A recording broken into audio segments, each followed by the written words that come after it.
Madiga reservation పోరాట సమితి ఆధ్వర్యంలో 3వ రోజు దీక్షలు కొనసాగిస్తూ ఉన్నాం. స్థానిక శాసనసభ్యులు కానీ స్థానిక ఎంపీ సురేష్ శెట్కర్ కానీ ఇంకా ఎలాంటి ప్రకటన చేయకపోవడం చాలా తీవ్రంగా ఖండిస్తూ ఉన్నాం. మార్కెట్ కమిటీపై వెంటనే ప్రకటన చేయాలని కోరుతూ ఉన్నాం. నారాయణఖేడ్లో గత 2 రోజుల నుంచి దీక్ష చేస్తూ ఉంటే కూడా ఇంకా కాంగ్రెస్ పార్టీ ఎలాంటి ప్రకటన చేయకపోవడం దారుణంగా తీవ్రంగా వ్యతిరేకిస్తూ ఉన్నాం. ఎలక్షన్లప్పుడు ఒక తీరు, ఎలక్షన్లలో గెలిచిన తర్వాత ఓట్లేసిన తర్వాత ఒక తీరు వ్యవహరిస్తూ ఉన్నారు. వెంటనే ప్రకటన చేయాలని కోరుతూ ఉన్నాం.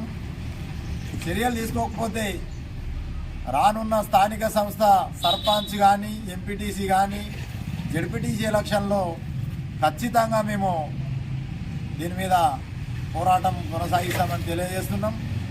అదేవిధంగా ఇంకా స్థానిక ఎలక్షన్లు సర్పంచ్ ఎలక్షన్లు అయినాక పెడదాం అనే విధానంగా కూడా పుకార్లు వస్తూ ఉన్నాయి. ఎలక్షన్లకు స్థానిక ఎన్నికలకు మార్కెట్ కమిటీ చైర్మన్కు ఏం సంబంధమో తెలియజేయాలి. ఎందుకంటే ఇప్పటికే సమయం కాలక్షేపం జరుగుతూ ఉన్నది. అదేవిధంగా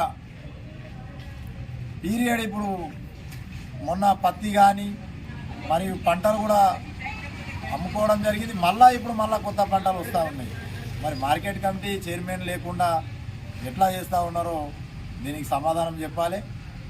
అదే క్రమంలో కేవలం దళితులకు వచ్చిందనే ఉద్దేశంతో ఎస్సీలకు వచ్చిందనే ఉద్దేశంతో దీన్ని నాన్సే ధోరణి చేస్తూ ఉన్నారు. ఇది చాలా తీవ్ర పరిణామాలు ఉంటాయి. మీ పార్టీకి కూడా గౌరవం దక్కే విధంగా పార్టీ బదలం కాకన్నా ముందే మీరు దీని మీద తీసుకుంటే మీకే మేము కృతజ్ఞతలు తెలియజేస్తాం. లేని పక్షంలో దీనికోసం మేము ఎంతవరకైనా మేము పోరాటం చేస్తామని కూడా ఈ సందర్భంగా తెలియజేస్తున్నాం.